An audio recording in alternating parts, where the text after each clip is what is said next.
Shabbat Shalom. Yes, I am wearing the same shirt from last week. Not really, because we are doing batch content right now. I figure I'm going to pump out some videos right now as best I can. So let me I've been sitting here for a while, so I got to resituate myself.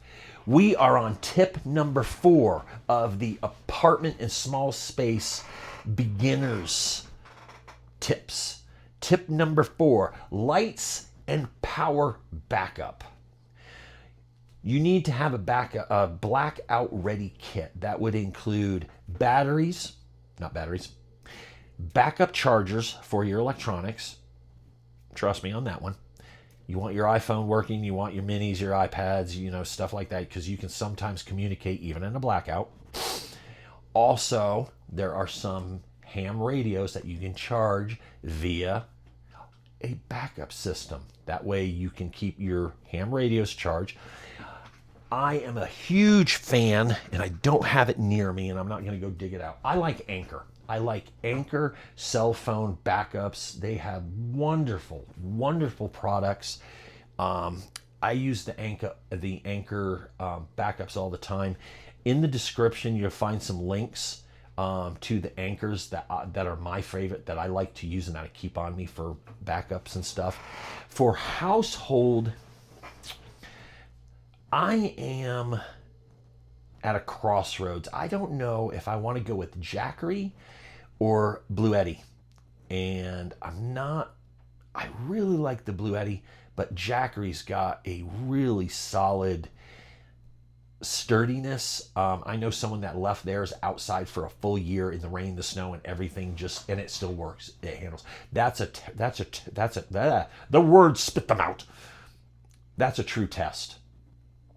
So having your power banks is key to keeping your lanterns, your flashlights, your communications, even honestly, you got to think entertainment.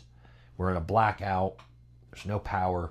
You got to have a little entertainment. So many people get so wrapped up into the prepper survival.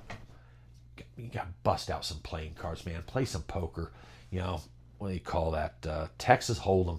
No one plays 5-card stud anymore. Everything's Texas Hold'em. But you can play cards. Solitaire if you're all by yourself. Have rechargeable AA and AAA with having one of those little small solar panels. Those are fantastic to have. I have a little tiny mini solar panel that I keep in my truck. And it's fully charged. Solar panel's got a little battery. Fully charged. In the event that one of my battery packs go down, I can still use that to power up my phone in a bad situation. I can always walk down to my truck, bring it in, recharge things. With the Jackery or the blackout-ready, I advise getting, I would say 2. I'm gonna end up getting 2 of the panels so they can charge it a little bit faster. So having your rechargeable AA, AAA, anything that requires batteries, make sure you have your batteries. Have your blackout kit stored in one area. Plain simple, you need to be, whoop, lights are out, nobody move. You know right where to walk, where to go. Boom, flashlights pop, you're good. Faraday bags. I would EMP shield. I know they have them for vehicles. Faraday bags. If you really feel necessary, if you really think that an actual EMP is going to strike and the EMP is really going to, that's going to be the power failure, is North Korea, China, whoever. Alaska decides, well, Alaska's our friend. Having fun, guys. Russia, whoever. Maybe you really think that the EMP is coming. Have some Faraday bags if it makes you feel comfortable. I'm not going to say it's a yes or a no thing. It's an optional, but it is nice. Me personally, I don't really worry too much about the EMP. I am more of we have a very antiquated electrical grid, and it is antiquated.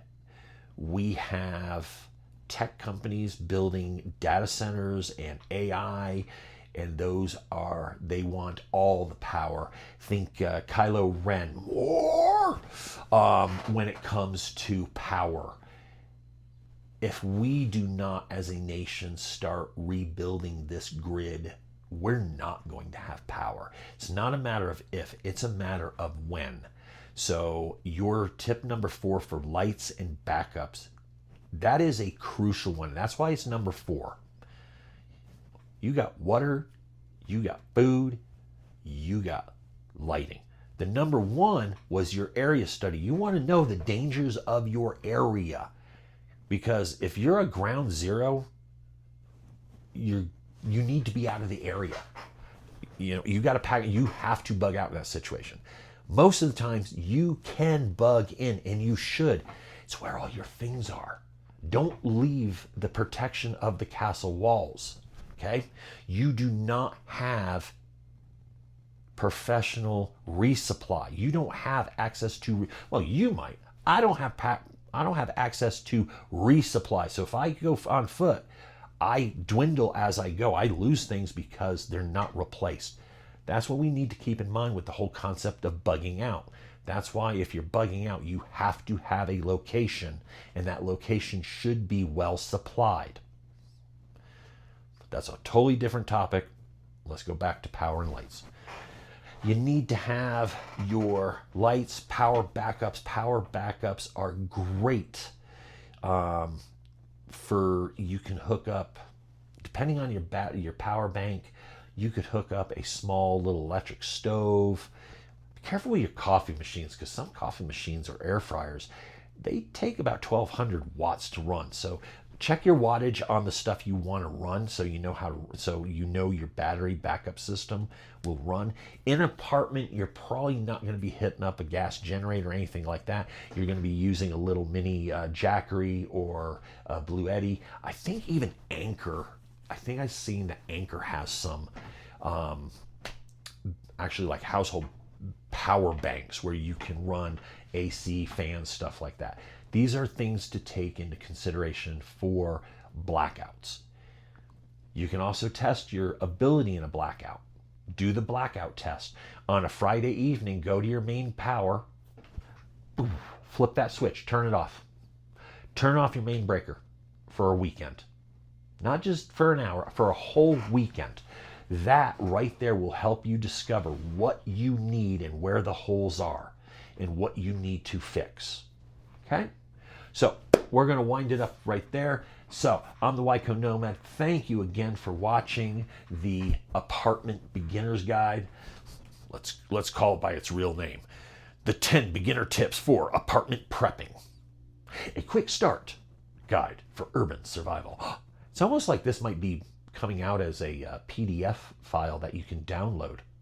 Nah, I would never do something like that. Or would I? All right, everyone. Thank you again for watching. I am the Wyco Nomad. I've said that like 5 times now, but watch your 6. And shalom.